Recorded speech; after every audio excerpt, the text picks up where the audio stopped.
अभिनव ने इस सवाल के जवाब में पहले अपना ग्लास ध्यान से टेबल पर रखा और फिर कहा, मुझे नहीं लगता कि आज के बाद हमें इस तरह से मिलना चाहिए। यह हम दोनों को जोखिम में डाल सकता है। रहा सवाल अनन्या के साथ रहने का, तो इसका जवाब तुम खुद दे चुकी हो। मुझे अनन्या से प्यार है या नहीं, इस बात का मैं यही जवाब देना चाहूंगा कि मेरी जिंदगी से प्यार शब्द कब का गायब हो चुका है। अब मेरा ध्यान सिर्फ अपने मकसद पर है। मेरे पिता को जिसने मारा है, मैं उससे बदला लेना चाहता हूं। अपने पिता के खड़े किए इस एम्पायर को मैं और बड़ा और मजबूत बनाना चाहता हूं। इस सब के बीच मेरे पास किसी से प्यार करने की फुर्सत नहीं है। मैं बस मोंटी के लौटने का इंतजार कर रहा हूं। जब तक वो वापस नहीं आ जाता, तब तक मेरे लिए सिंह परिवार का नाकारा दामाद बने रहने में ही भलाई है। लोगों की नजर में कछुआ दिखने में ही इस टाइगर की भलाई है। मैं इस वक्त किसी को नहीं बता सकता कि मैं कौन हूं। अभिनव की बात सुनकर अलाइना की नजरें अभिनव की नजरों में गड़ी की गड़ी रह गई। कुछ देर तक दोनों ने एक दूसरे से कुछ नहीं कहा। आखिर में अलाइना ने एक गहरी सांस ली और बोली, प्यार किसी की जिंदगी से गायब नहीं हो सकता अभिनव। आप प्यार से भाग सकते हो, लेकिन वो आपको हमेशा पकड़ ही लेता है। मैं फिर से वही सवाल पूछूंगी, क्या तुम अनन्या सिंह से प्यार करते हो? नहीं, मैं उससे प्यार नहीं करता। और हां, अगली बार अगर तुम्हें मुझसे मिलना हो तो मुझे किसी होटल में या क्लब में बुलाना। मैं यहां नहीं आ पाऊंगा। यह सुनते ही अलाइना अभिनव की आंखों में देखने लगी। अभिनव को अलाइना की आंखों में हल्की सी उदासी नजर आ रही थी। उसने इसे दूर करने के लिए कहा, मैंने सुना है कि हमारे ग्रुप में कोई जासूस घुस आया है। यह बात सुनते ही अलाइना झटके से अपने विचारों से बाहर निकली और हां में सिर हिलाते हुए बोली, हां, लेकिन वो मेरे रास्ते में नहीं है। मेरे पास जासूसों और गद्दारों के लिए कोई जगह नहीं है। उनकी खबर मिलते ही मैं उन्हें मार गिराती हूं। अभिनव उसकी बात सुनते हुए मुस्कुराया और बोला, सुनकर बहुत अच्छा लगा। मैंने सुना है कि मोंटी इस महीने आने वाला है। क्या तुम उसके आने तक का इंतजार करोगी? अभिनव ने अलाइना के सवाल के जवाब में हां में सिर हिलाते हुए कहा, हां, मैं इंतजार करूंगा, और इसलिए मुझे सिंह परिवार का दामाद बने रहने की बहुत जरूरत है। यह मैं अपने लिए नहीं कर रहा हूं, यह मैं अपने लोगों के लिए कर रहा हूं। यह मेरी जिम्मेदारी है कि मुझे उन्हें प्रोटेक्ट करना है। अगर मोंटी आज भी आ जाता है तो भी मुझे कोई फर्क नहीं पड़ता। मैं तब तक अपनी पहचान लोगों के सामने नहीं लाऊंगा जब तक कि वो जासूस हमारे सामने नहीं आ जाता।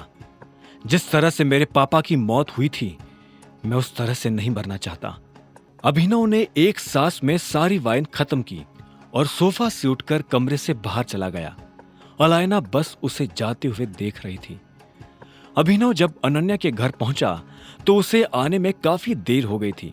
रात हो चुकी थी और अलाइना के घर कुछ भी ना खाने की वजह से उसे काफी भूख लग रही थी।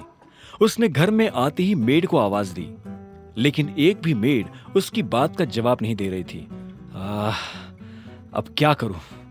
हाँ, एक काम करता हूं, खुद ही खुद के लिए कुछ बना लेता हूं। अभिनव ने अपने आप से कहा और खुद ही रसोई में चला गया। वो अपने लिए पराठे बनाने वाला था। उसने रसोई में आकर अलमारी खोलकर आटा ढूंढना शुरू कर दिया था। उसे आटे का डिब्बा मिला तो उसने डिब्बे को प्लेटफॉर्म पर रखा और आटा गूंथने के लिए थाली ढूंढने लगा। वो इस बात से अनजान था कि जब वो ये सब कर रहा था तब वहां काफी शोर हो रहा था। अचानक से उसे किसी के पैरों की आवाज सुनाई दी। जैसे ही अभिनव ने पलटकर देखा तो पाया कि शर्मिला उसके सामने खड़ी थी। तुम मेरी रसोई में क्या करने की कोशिश कर रहे हो? शर्मिला ने तीखी और कड़क आवाज में पूछा।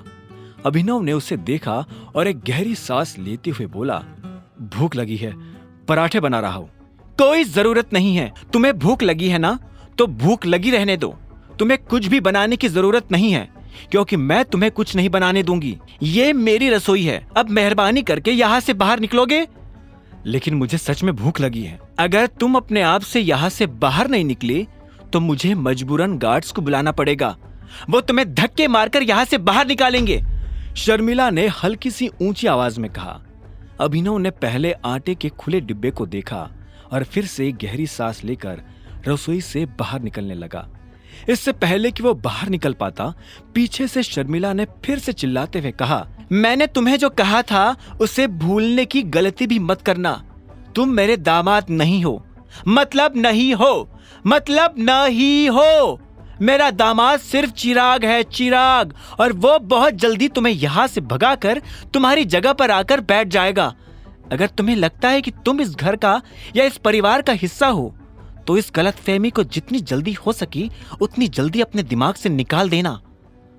अभिनव को शर्मिला के मुंह से ऐसी कड़वी बातें सुनने की आदत हो गई थी, इसलिए उसने कुछ नहीं कहा। वो बस अनन्या के कमरे के दरवाजे के बाहर आकर खड़ा हो गया था। अंदर से अनन्या के जोर जोर से हंसने की आवाजें आ रही थी। आगे की कहानी जानने के लिए देखें अगला एपिसोड सिर्फ पॉकेट एफएम के यूट्यूब चैनल पर, और द रिटर्न ऑफ टाइगर के सारे एपिसोड्स को सुनने के लिए डिस्क्रिप्शन में दी लिंक से डाउनलोड करें पॉकेट एफएम ऐप।